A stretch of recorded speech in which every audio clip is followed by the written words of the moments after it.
that everyone else looked small and mean beside him.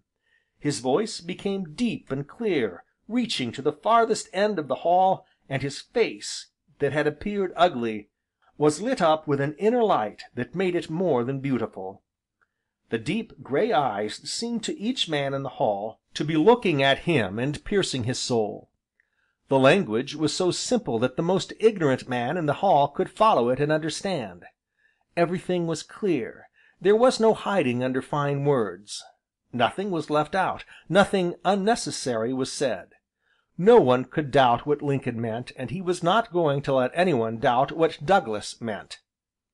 The greatest debate of all was that at the meeting at Freeport. At Freeport Lincoln asked Douglas a question, against the advice of all his friends. He asked whether, if a State wanted not to have slavery, it could so decide. Lincoln knew that if Douglas said, "No, a State which had slavery must keep it," the people of Illinois would not vote for him, and he would lose this election. If he said "Yes," he would be elected, and not Lincoln.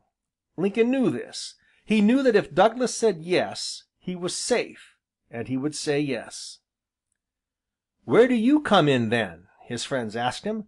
"Why do you ask him this? If you do, Douglas is sure to get in. You are ruining your own chances."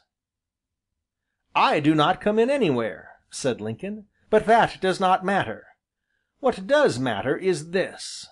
If Douglas says yes, as he will get into the Senate now, but 2 years after this he will stand for election as President.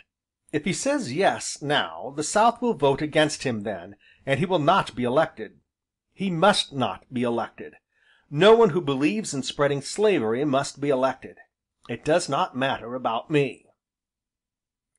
Lincoln was quite right. He saw further than anyone else.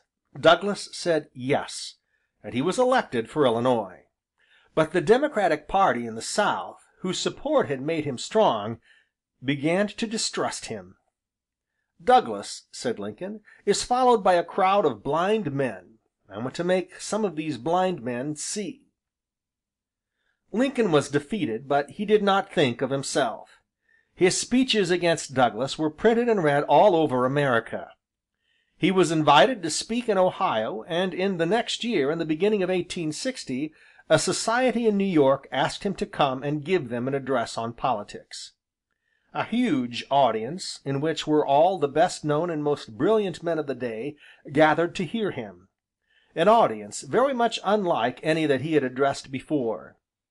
They were all anxious to see what he was like, this backwoodsman and farm laborer, who had met the great Stephen Arnold Douglas, and proved a match for him in argument, whose speeches had been printed to express the views of a whole party. His appearance was strange and impressive. When he stood up his height was astonishing because his legs were very long, and when sitting he did not appear tall. His face, thin and marked by deep lines, was very sad. A mass of black hair was pushed back from his high forehead. His eyebrows were black too, and stood out in his pale face. His dark gray eyes were set deep in his head. The mouth could smile, but now it was stern and sad. The face was unlike other faces. When he spoke it was beautiful, for he felt everything he had. Abraham Lincoln was a common man. He had had no advantages of birth, of training. He had known extreme poverty. For years he had struggled without success in mean and small occupations. He had no knowledge but what he had taught himself. But no one who heard him speak could think him common. Speaking now to an audience in which were the cleverest people in New York, people who had read everything and seen everything and been everywhere, who had had every opportunity that he had not, he impressed them as much as he had impressed the people of Illinois. He was one of the greatest orators that ever lived. His words went straight to the people to whom they were spoken. What he said was as straightforward and as certain as a sum in arithmetic, as easy to follow. And behind it all you felt that the man believed every word of what he said, and spoke because he must. The truth was in him. Lincoln's address in New York convinced the Republican party that here was the man they wanted.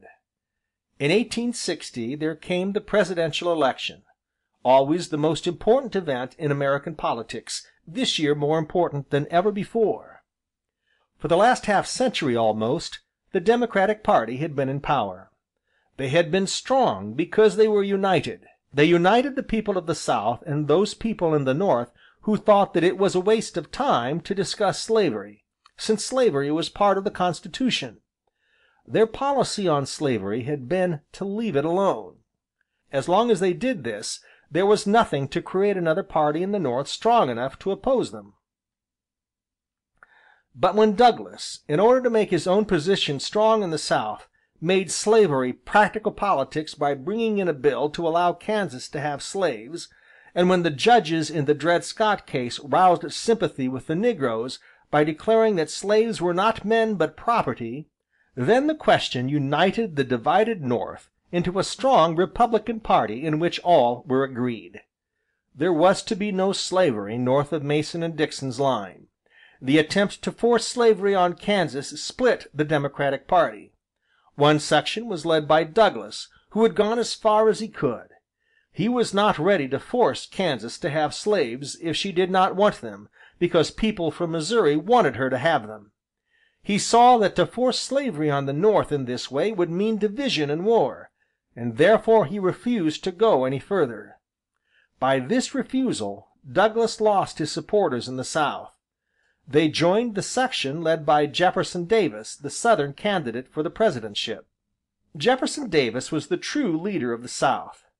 Douglas as well as Lincoln had begun life as the child of a poor pioneer. Each had risen by his own abilities and by constant hard work. Jefferson Davis was a true aristocrat. He was the son of rich and educated parents. All his life he had been waited on by slaves and surrounded by every comfort. While Lincoln was plowing or hewing wood, while Douglas was working hard at the bar, Davis went first to the University at Kentucky and then to the military academy at West Point, from which he passed to the army. He served as a lieutenant at the time of the Black Hawk War, and it is very likely that he came across Lincoln, who was serving as a volunteer. After serving 7 years in the army, he married and settled down as a cotton planter in Mississippi. His estates were worked by slaves, of course. To him the Negro was an animal, quite different from the white man, meant by nature to be under him and to serve him. Black men, unlike white, did not exist for themselves, with the equal right to live possessed by a man, an insect, or a tree, but had been created solely to be useful to white men. No two men could be more unlike than Lincoln and Davis. The groundwork of Davis's nature was an intense pride. A friend described him as ambitious as Lucifer and as cold as a lizard. He was cold in manner and seldom laughed. Lincoln was entirely humble-minded, full of passionate longing to help the weak. To Lincoln what was common was therefore precious. Jefferson Davis said the minority and not the majority ought to rule, and their looks were as unlike as their minds. Jefferson Davis, with his beautiful proud face, as cold and as handsome as a statue, expressed the utter contempt and scorn of the aristocrat for everything and everyone beneath him. When the Democratic party met at Charleston to nominate their candidate for president, they were hopelessly divided. Douglas's Freeport speech had set the South against him. For the last 4 years there had been a growing section which said that, as long as the South was fastened to the North, slavery was not safe. Now 7 states, led by South Carolina, left the Democratic meeting and nominated Davis as their candidate. The Republican party met at Chicago. There was only one man strong, reasonable, and sane enough for every section of the party to accept.